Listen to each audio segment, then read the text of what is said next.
Hello everyone, this is Dr. David. Today I decided to do a video on the things that I did in order for me to pass the NCLEX in the first try. I get this question a lot from students. Oh, Dr. David, what can I do in order for me to take it once and that's it? Because that's a test that you don't want to take a second time or a third time or a fourth time or a fifth time. You only want to take it once. So I always say the same tips that I used myself. Now, I did an accelerated 11-month BSN at a major university around where I live, and it was a very hard 11 months. Just the thought of it gives me anxiety. However, at the end of that 11-month period, we had to take the HESI exam in order for us to basically it's like a mock NCLEX, and it tells the school, okay, is this person ready to graduate? So that was our exit exam. So a lot of you currently take the HESI as an entrance exam or even the ATI, but back then our final exam for our final course was the HESI, and they had a requirement that you had to get an 85 or better in order for you to be deemed as passing and also as having the criteria needed in order for you to pass the boards. Well, guess what? I took the HESI and asked me if I passed or not. I did not. I missed it by 2 points, and they do not round, and a lot of institutions do not round. So think about how I felt. I felt like my world was going to end. Oh my gosh, what was it going to do? Because in the program that I was in at that time, although it has changed now, but in that program, if you didn't pass that HESI as your exit exam, you literally had to wait a whole year to retake that final class. So you couldn't do anything else but wait. So they also gave you a second chance to pass the HESI. And let me tell you something, they gave me 4 weeks. Well, not only me, all the others too that didn't make it the first try. And I passed it with 3 points over the minimum. So I had an 88%, and I was so relieved. Now, let me tell you something.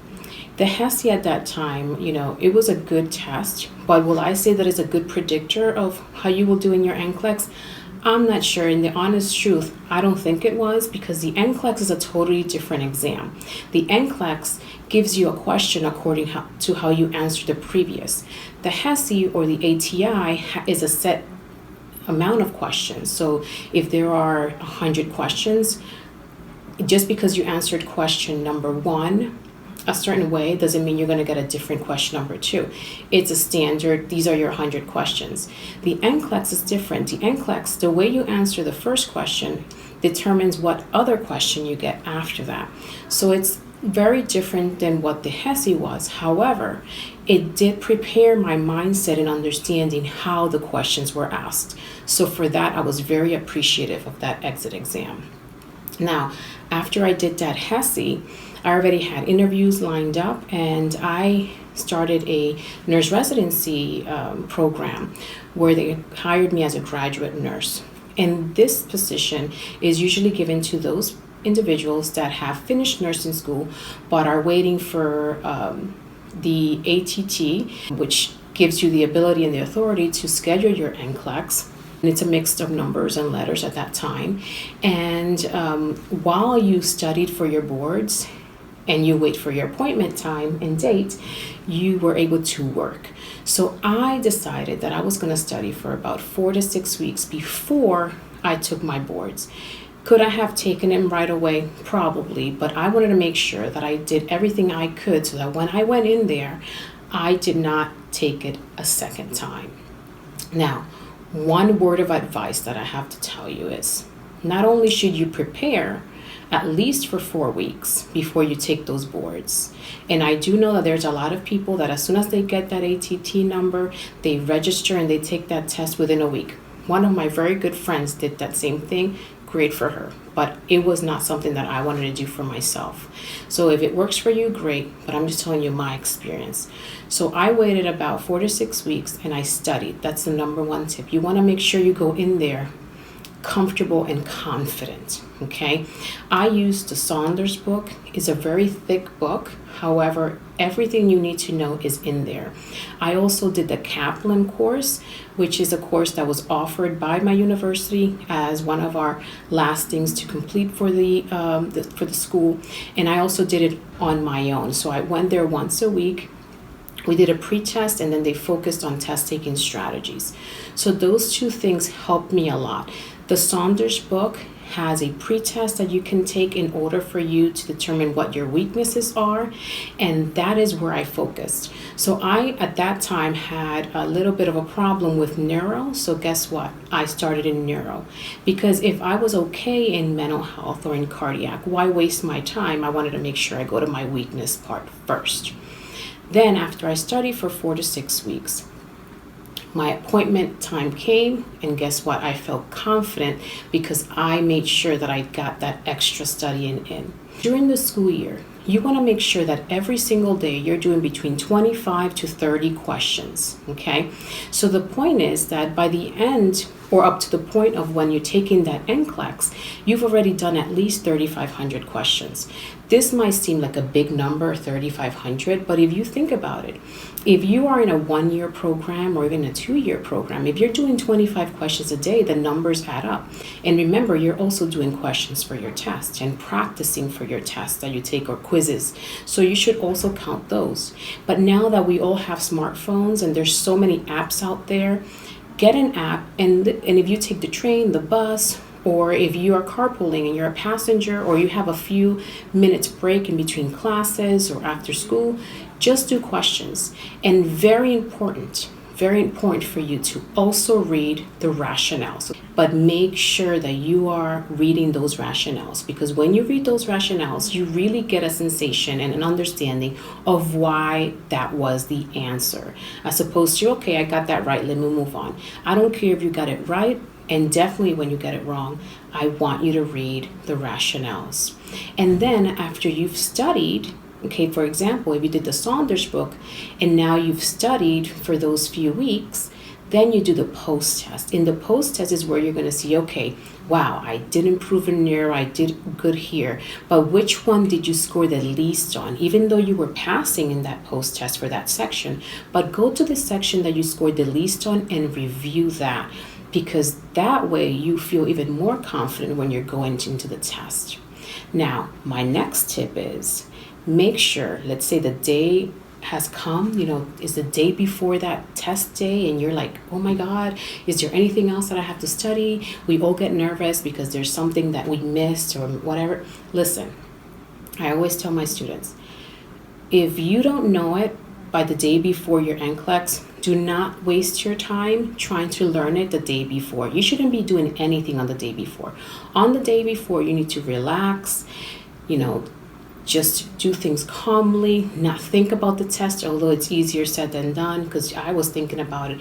But do not do any more studying, because if you find something that you overlooked, you didn't see, you're going to focus on that, and you're going to try to learn that, and you're so nervous trying to prepare for the test that literally the things that you've studied can come out of your head. That's how nervous you can get. Like, I'm that way. So do not do anything the day before your test. Relax. If anything, go to a spa day, take a nap, take a walk your dog, or even go for a drive around where the center is, because you want to make sure that you know how to get to the place. You want to make sure you get there on time, because you have to get there, I would say, between 15 to 20 minutes before your test time, because you do have to put things in the locker. If you take them, there has to be things that have to that you have to review with the proctor. So just relax. The day before is not the day to study extra material. I also always tell my students that the morning of, you want to make sure you have a good breakfast. And some people might not be breakfast people. Like, I don't eat breakfast all the time. However, you want to make sure you go in there with those good sugars. Like, pineapple is like super great for your brain power. I always advise my students to incorporate pineapples into their meal the morning of the exam, because that's going to provide the good sugar that your brain needs in order to function. Don't have anything that might cause you to have a stomach ache, like caffeine or peanuts, or if you're lactose intolerant, don't try having milk, okay? Just be normal self, but to eat something, because you don't want to be in that test getting hungry, and there's a limited amount of breaks you can take, and you know there's a limited amount of time you can take this test. You have 6 hours to complete over 200 questions. So you don't want to be the one that is there, like their stomach is growling, people listening to it, and then that ruins their concentration as well as yours.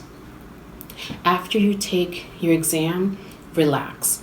We all think we failed. We all try to remember questions and did I answer this? Let me look it up. Don't look anything up, because you will never remember 100% of the question, and you will never remember 100% of the multiple choice or select all the apply answers that were given to you during that test. If the exam shuts off at 75, it shuts off at 75. If it shuts off at 78, it shuts off at 78. Stop focusing so much as, oh my God, it stopped here. Does that mean that I failed? Does that mean that I passed?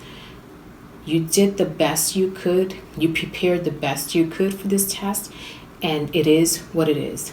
If you passed, great. Doesn't matter if you go to over 200 questions. If you didn't pass, then this is an opportunity for you to look at the results that they send you that tells you where your weaknesses are, and then you focus and refocus and see, what could I have done better?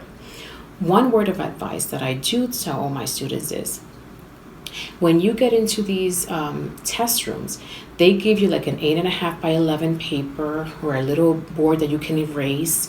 If there are things that bother you that you think that you're going to forget during this test, you can, as soon as you sit down to take your test, you can use that paper, which is basically like a scrap paper, and write down those things that worry you. That's something that I did.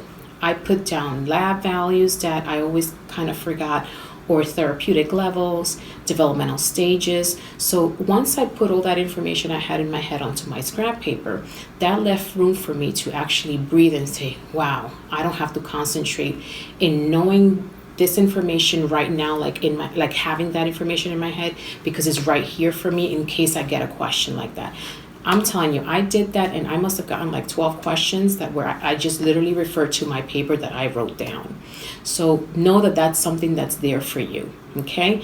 I gave you a bunch of tips. I want you to relax, go in there positive. Remember, don't do anything the day before the test. You will do great. Positivity attracts positivity. And I know that each and every one of you that's watching this video is going to pass, because that is what you have to believe.